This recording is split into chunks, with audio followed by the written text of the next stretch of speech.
Okay, so we'll make a start there. So beginning by setting our motivation, thinking we're going to listen to the teachings on the Mahayana mind training and then put them into practice. And since this is Mahayana mind training, we need a Mahayana motivation. This motivation of great compassion. So thinking we're going to receive these teachings and practice not just for our own benefit and not just for the benefit of this life, but for the benefit of all sentient beings to lead them all to complete and full enlightenment. So with that briefly set motivation,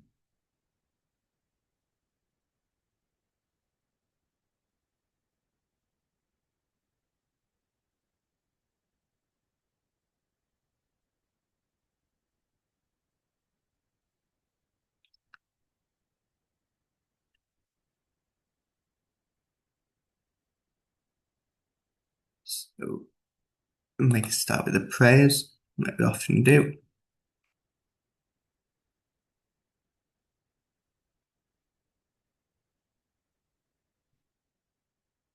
So visualizing in the space in front, Shakyamuni Buddha surrounded by the various lineage masters, the Buddhas of three times, all the Bodhisattvas, Yidams, Dharma protectors, Dakinis, and so on. Primarily thinking of Shakyamuni Buddha, and then whichever details you can add, maybe just think to his left is Manjushri and to his right is Maitreya. And then if you can add around the masters of India and Tibet and so on. So visualizing those in front and then think that all sentient beings are surrounding yourself and you're going to lead them in the prayers, acting as an umze. Guru, teacher, Bhagavan, Tathagata, Arhat, perfect complete Buddha, perfect in knowledge and good conduct, Siddhartha of the world, supreme guide of beings to be subdued, teacher of gods and humans, to you, Buddha Bhagavan, glorious conqueror Shakyamuni, and prostrate, make offerings, and go for refuge. Guru, teacher, Bhagavan, Tathagata, Arhat, perfectly complete Buddha, perfect in knowledge and good conduct, Siddhartha of the world, supreme guide of beings to be subdued, teacher of gods and humans, to you, Buddha Bhagavan, glorious conqueror Shakyamuni, I prostrate, make offerings, and go for refuge. Guru, teacher, Bhagavan, Tathagata, Arhat, perfectly complete Buddha, perfect in knowledge and good conduct, Siddhartha of the world, supreme guide of beings to be subdued, teacher of gods and humans, to you, Buddha Bhagavan, glorious conqueror Shakyamuni, I prostrate, make offerings, and go for refuge. Then recite the mantra of Shakyamuni Buddha 3 times. Tayatha Om Muni Muni Maha Muni Maha Muni Ye Soha. Tayatha Om Muni Muni Maha Muni Maha Muni Ye Soha. Tayatha Om Muni Muni Maha Muni Maha Muni Ye Soha. Then we'll recite the praise of the perfection of wisdom. The inexpressible, inconceivable, indescribable perfection of wisdom, unproduced, unceasing, the nature of space, object of the uniquely known transcendental wisdom. To the mother, the victorious ones of 3 times, I prostrate, and then the mantra 3 times. Tayatha Om Gati Gati Paragati Parasangati Bodhi Soha. Tayatha Om Gati Gati Paragati Parasangati Bodhi Soha. Tayatha Om Gati Gati Paragati Parasangati Bodhi Soha. And then we'll offer the mandala and refuge for the teachings.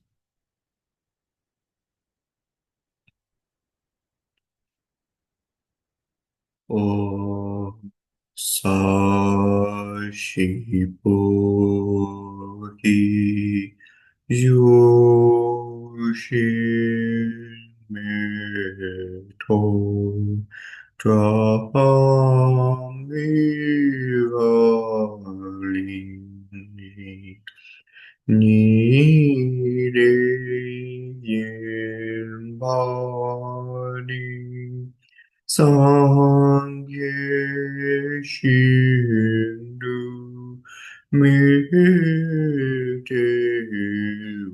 Uai Đô cư nào đó yên là châu bảo số chết xuân la ma tam ba yên na khi châu cư ca la can say choosing tree Jita Sambe Tu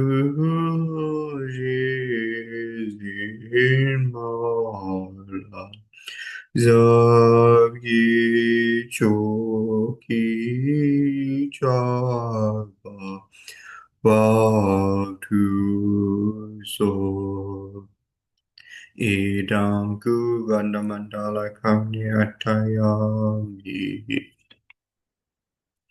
Sangye chodam soni chodam lao chanchu padu tani gyao su chi tagi jinso kipe sonangi dola penchi sangye rupa sho sangye chodam soni chodam lao chanchu padu tani gyao su chi tagi jinso kipe sonangi Dola penchir sangye dupo sho sangye chodam soni chodam chanchu padu dagi kapsu chi dagi junzo kipe sonam ki dola penchir sangye dupo sho.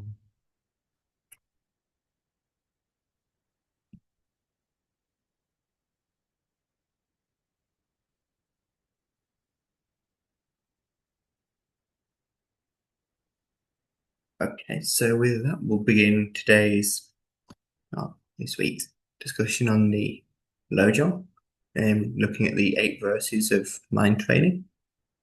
The the title can be translated in lots of ways because it's a very brief title in Tibetan. The title's Lojong Chigyema, which literally means so Lojong being mind training, Sik is refers to a verse, and Gye is 8, and then Ma is kind of a particle. So you can kind of see this can be translated as 8 verses of mind training in 8 verses. There's all these different ways you can kind of translate with the same meaning. So this text was by Geshe Tangpa, who's one of the early Kadampa masters, and was one of the teachers of yeah. So he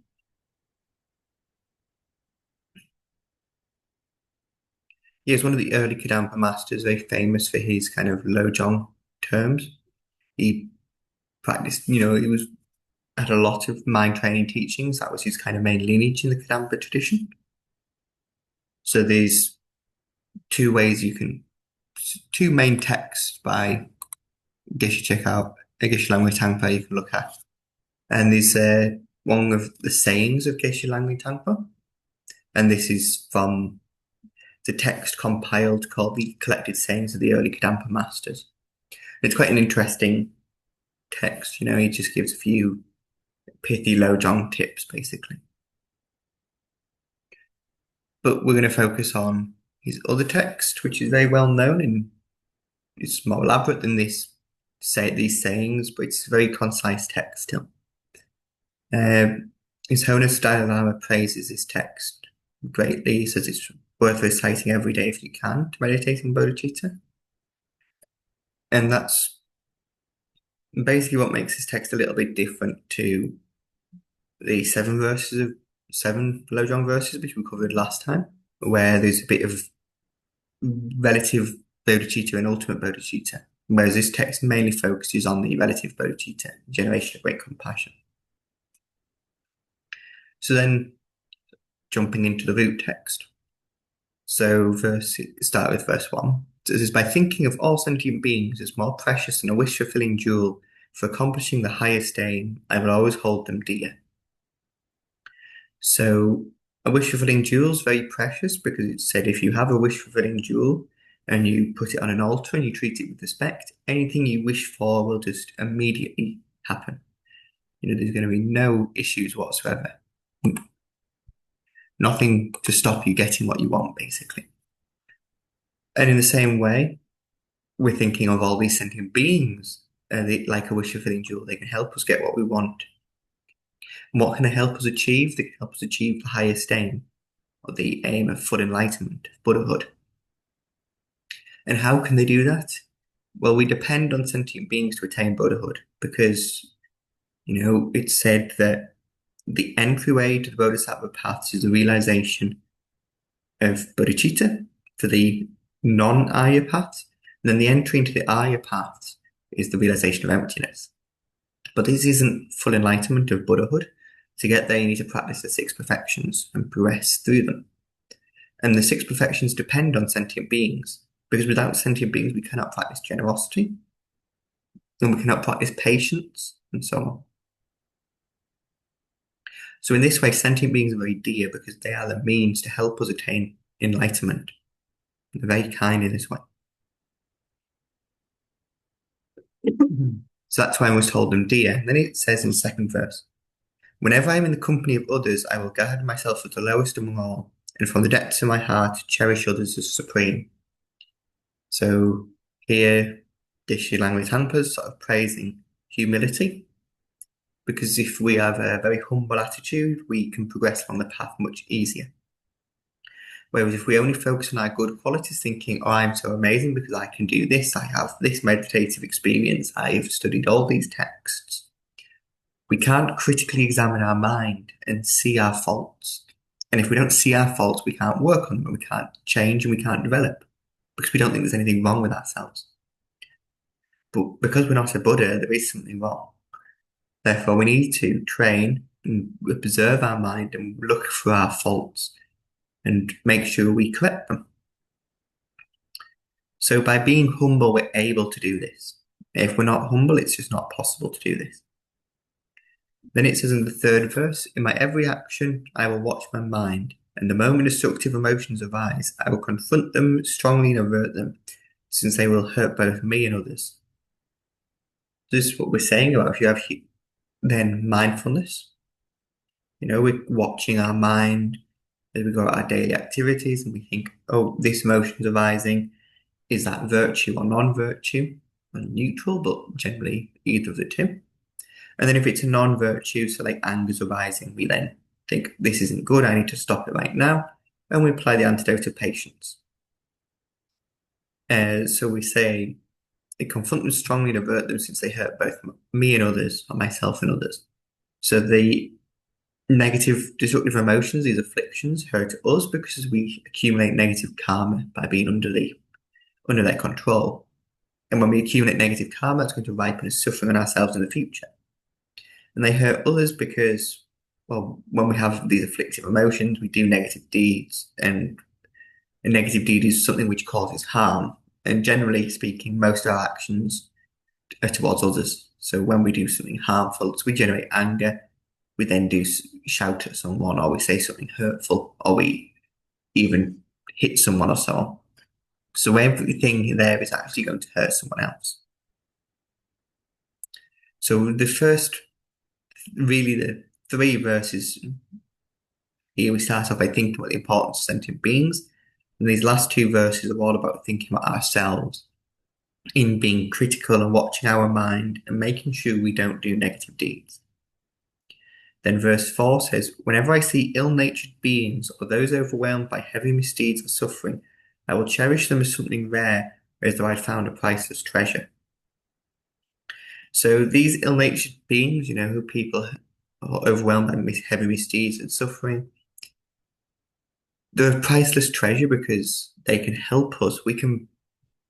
It's almost, in a way you can think, it's almost a bit selfish. We see they're able to benefit our ability to attain Buddhahood. Whether it's someone ill-natured, so you think of the story of Atisha with his cook, who was very harsh-spoken, and whatever Atisha did, he criticized him.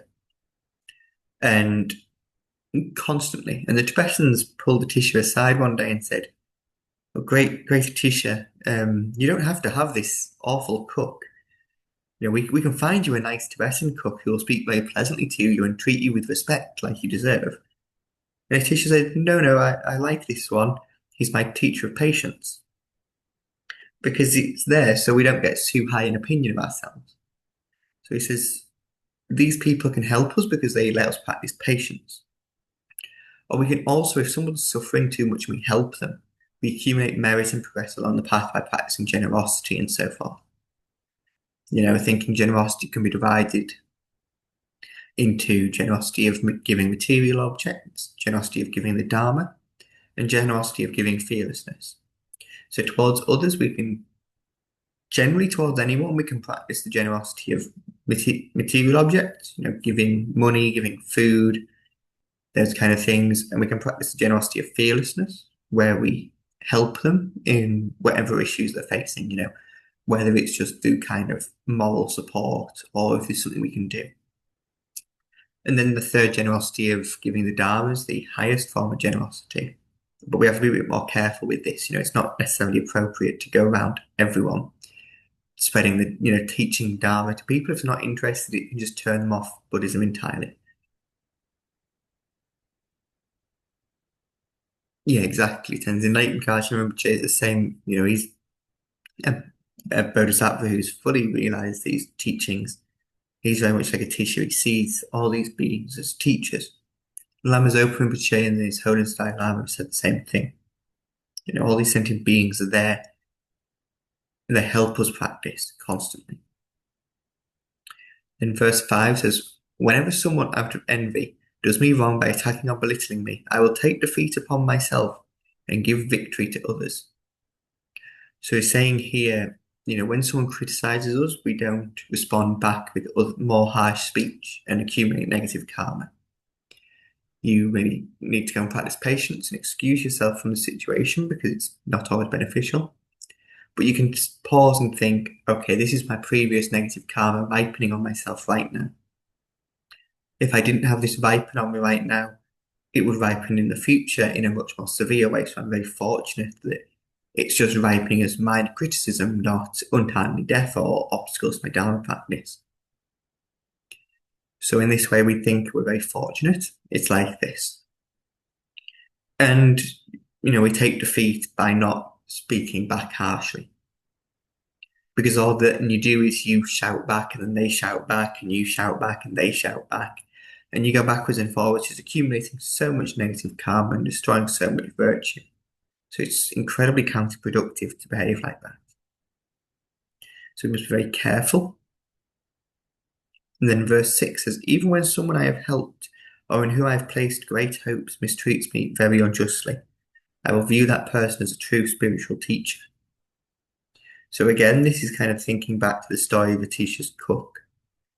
That these people, as much as we might hope they're going to help us and things are going to go well, things don't always go according to our hopes and wishes. So in such a way, we need to just pause and practice patience. Not get caught up in the situation, not let the afflictions rise up. And just take a deep breath and take a step back and think, okay, these sentient beings, they're harming me through these actions, but they're not doing it out of any kind of inherent wish to harm me. It's out of a mistaken wish. They want happiness and its causes and to be free from suffering and its causes. And they think acting in such a way is going to bring them happiness. They're not aware that it's going to bring them suffering, so I must help them. There's one of the great masters when he came out of Tibet. I can't remember which master it was now. He went to see His Holiness, the Dalai Lama, like a lot of the refugees do. And His Holiness said, oh, what was it like when you were being tortured in a Chinese prison? He goes, oh, His Holiness goes, were you afraid? And he goes, the only thing I was afraid of was losing bodhicitta towards my captors and those torturing me. So in this way, you can see these beings are much more advanced on the path than we are. But we can transform this wish and we don't want to let anger and aversion control our mind. In verse 7, it says, in brief, directly or indirectly, I will offer help and happiness to all my mothers and secretly take upon myself all their hurt and suffering. So again, this is a very short verse, basically explaining Tonglen. We can kind of see we'll offer help and happiness to all our mothers. So we can be both doing physical deeds and going out and helping people, but also in just the visualized sense of offering our merit as white light on the outward, and then secretly take upon myself all their hurt and suffering. And that's referring to the inhalation where we think this black, all the negativities of all sentient beings dissolve into us. Or, we breathe them in and they dissolve into emptiness within ourselves.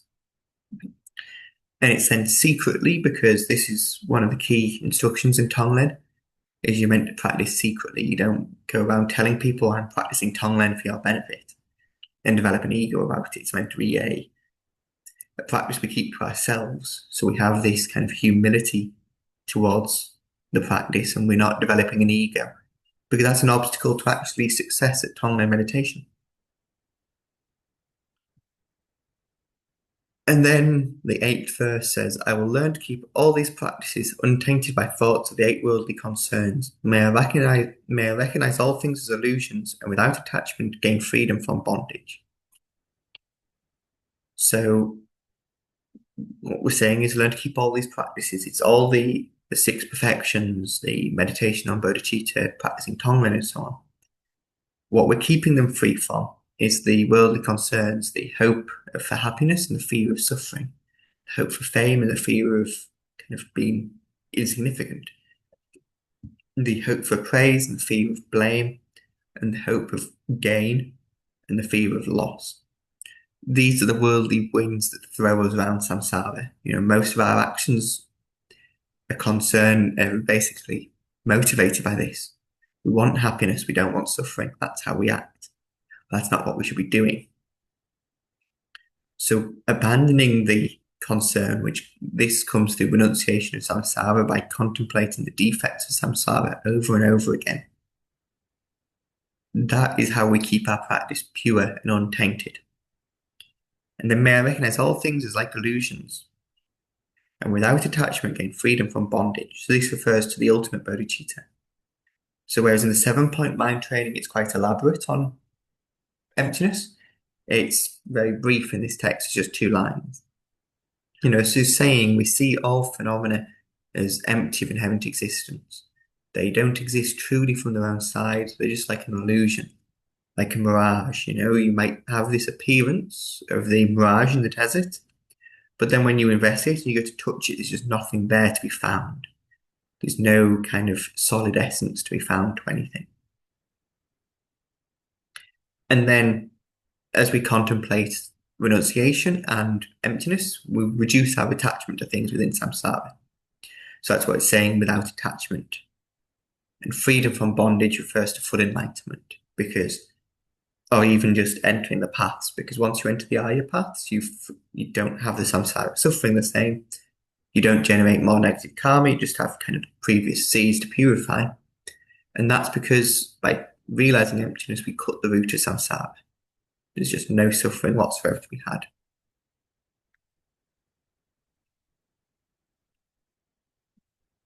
So that concludes the 8 verses of mind training. We can see it's a very brief text. Primarily, you can use it as a practice text. There's a very nice way of contemplating,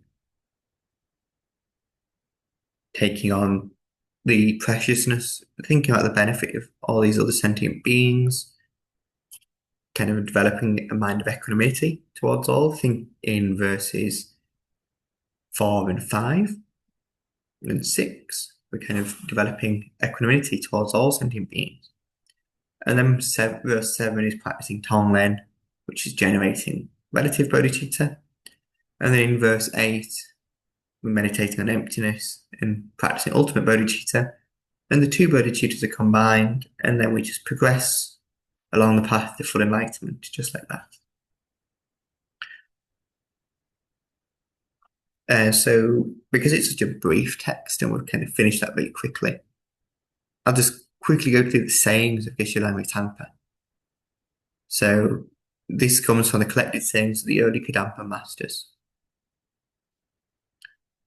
Uh, it's not exactly certain. It doesn't make clear on Lotsawa House where they've sourced this Tibetan text from, but it'll be, I imagine it's in the one Control's text, Treasury of Pith Instructions, where he has the collection of the 8 practice lineages. The Kadampa lineage is the first one with its sort of Lamrim and Lojong teachings.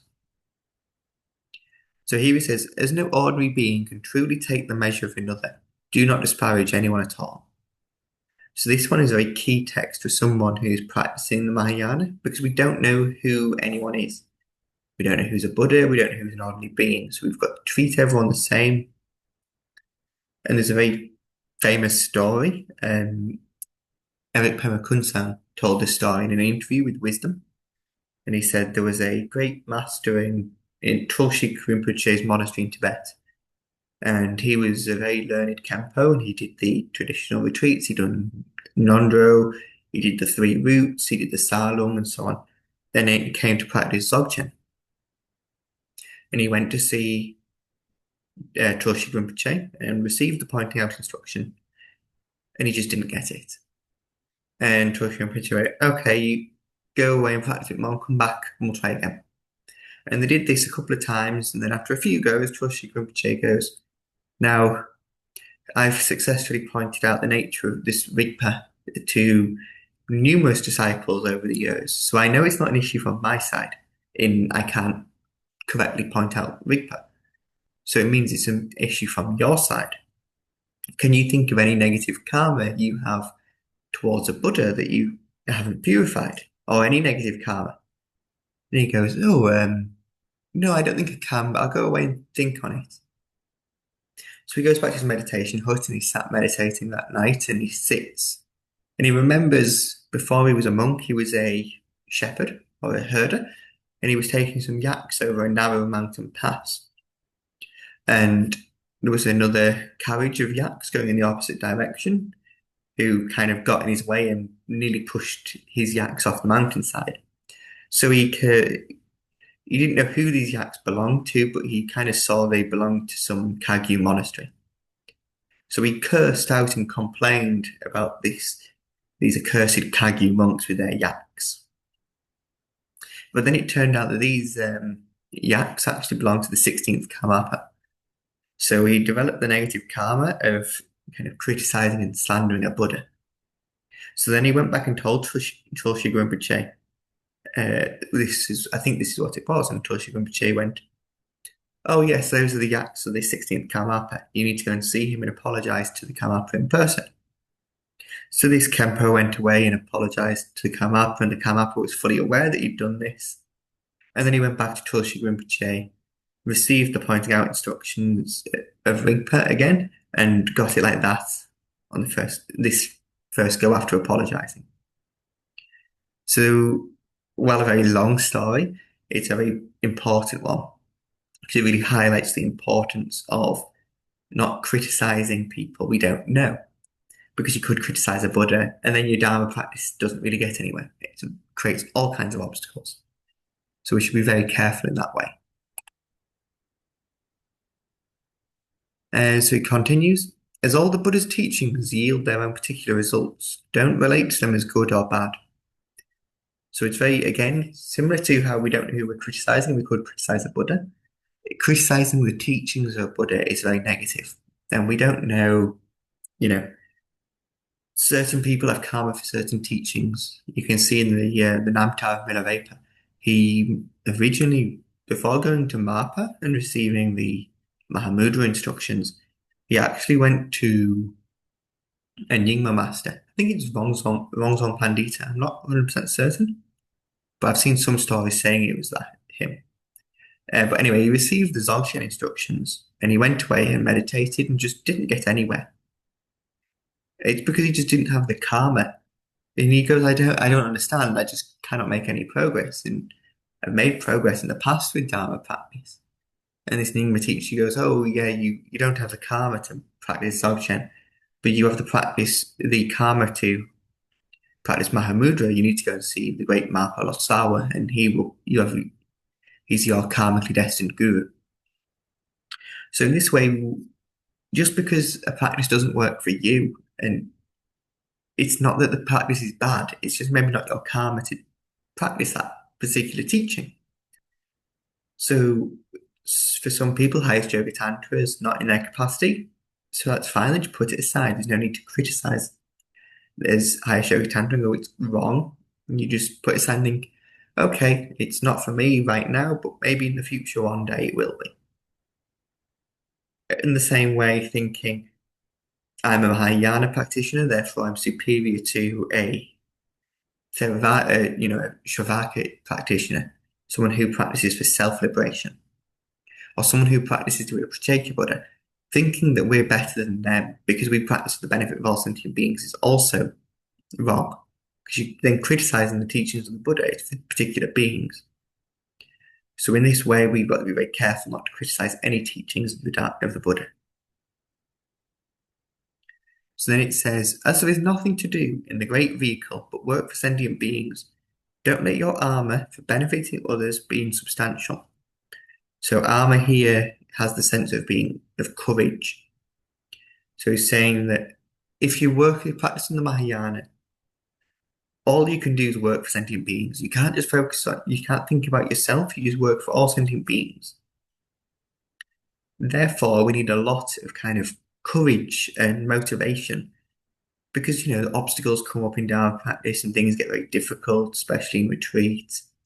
Or you can try and work for the benefit of sentient beings. It just doesn't really get anywhere. You see His Holiness has had many projects that didn't really go anywhere, and there was lots of negativities and obstacles with the Indian government. And even like Lama Zopa Rinpoche and Bodh with various projects have had lots of issues. But Lama Zopa Rinpoche, for example, with the Maitreya statue project, just went, okay, we leave it for now and we try something else. We do another project. This kind of joyous effort in practicing for the benefit of all beings, working as hard as we can for them. And then the final one is, as there can be no guiding others until you seize the stronghold of as there can be no guiding others until you seize the stronghold of fruition for yourself, apply yourself to meditation in solitude. So this comes up a lot in the Kadampa teachings. Atisha says himself that unless you're a Buddha, you can't really, you lack this spontaneous and effortless knowledge of how to benefit sentient beings. So we can do our best as ordinary beings, but really we can't do much. We need to be a Buddha. So to do that, we need to practice. And the best way to practice is in solitude, or at least in some form of retreat. So, the most important retreat is the retreat of the mind, the inner retreat. Because you can lock yourself in a cave or a cell somewhere, but your mind can be outside. So there's a saying, I can't remember which master it comes from. Maybe it's some Druzhom, great Nyingma master Druzhom Rinpoche. But it says your body can be in the mountains, but your mind can be in the market. And your mind can be in the market, and your body can be in the market, and your mind can be in the mountains. So what he's saying is you can lock yourself up in a mountain retreat near no people, but then you sit to meditate and all you do is think about, oh, when I get back, I'll go to this shop and I'll go to this restaurant and I'll go to see this friend. And then you don't do anything in your retreat.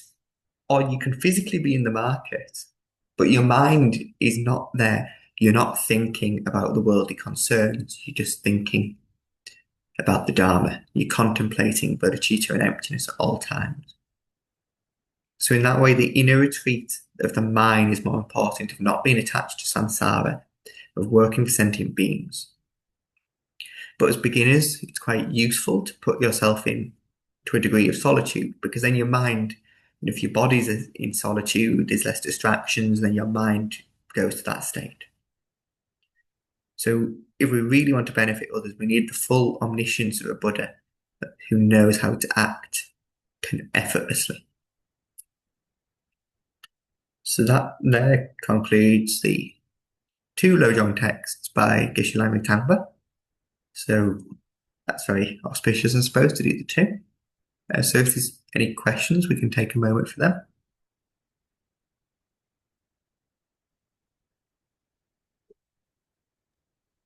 Yes, first, thank you very much for sharing all this with us again.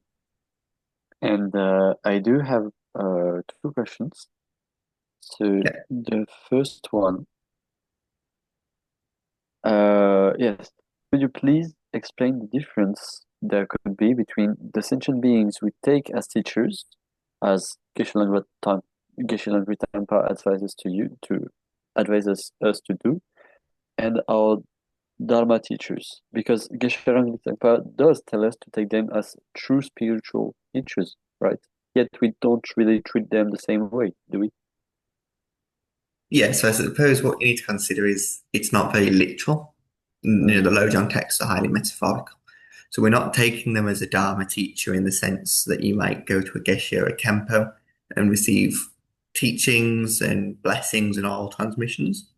You know, it's like the kind of teachings that we have respect for,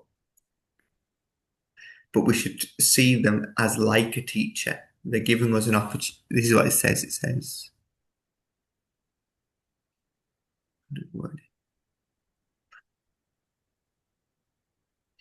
yeah, so the Lotto House translation just says, I'll view that person as a true spiritual teacher.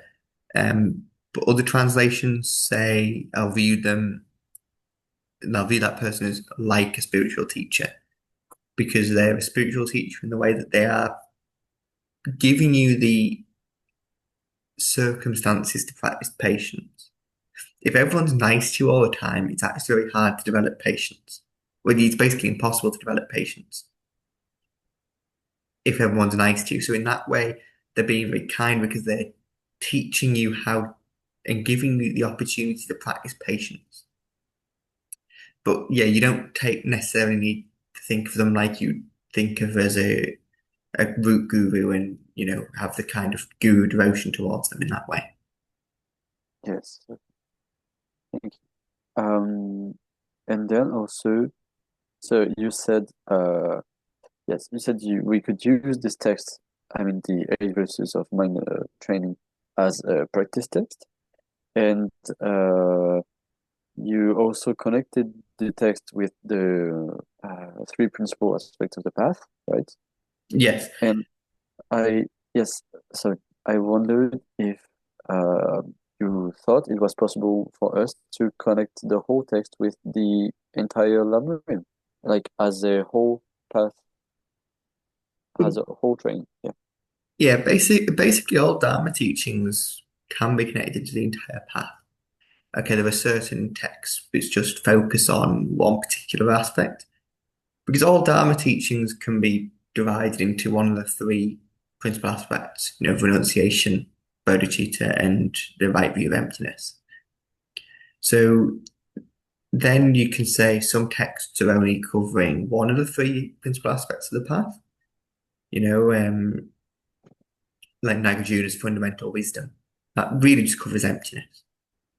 And there are certain texts which cover just renunciation, and you kind of read some of the Buddha's, many of the sutras, you get ones that just detail the kind of suffering of samsara. But then a lot of the Dharma teachings, these very elaborate texts, kind of cover all three. And in that, so in the first, renunciation, that's basically everything. If you look at like Lama Tsongkhapa's Lamrim Chenmo or middle length Lamrim, everything you cover before reaching bodhicitta can be included within, well, with the exception of guru devotion and how to listen to the teachings because they're like preliminaries. But everything beyond there, so it's all about renunciation, the finding the faults of samsara. So yeah, you can kind of relate this to the Lamrim in a sense that the Lamrim was the core teaching of the Kadampa master of the Kadampa lineage, And then the lower jong is kind of the pith instructions based on the lambim of how we should practice in daily life. Mm. Thank you very much. Uh, yeah, so unless there's any other questions, we'll just dedicate and finish there.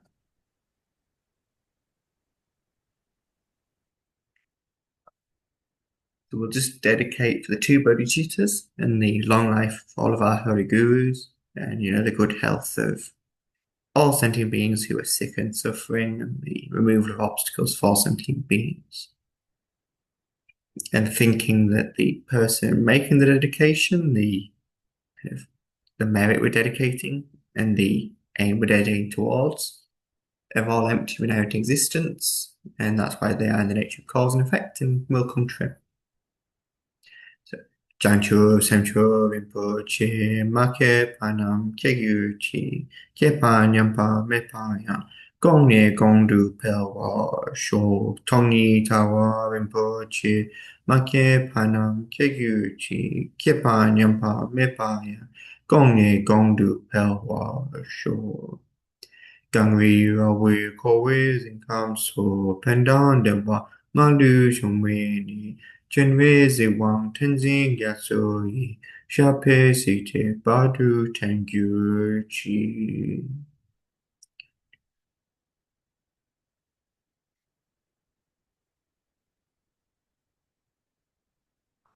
So thank you very much for coming and we'll see you next time.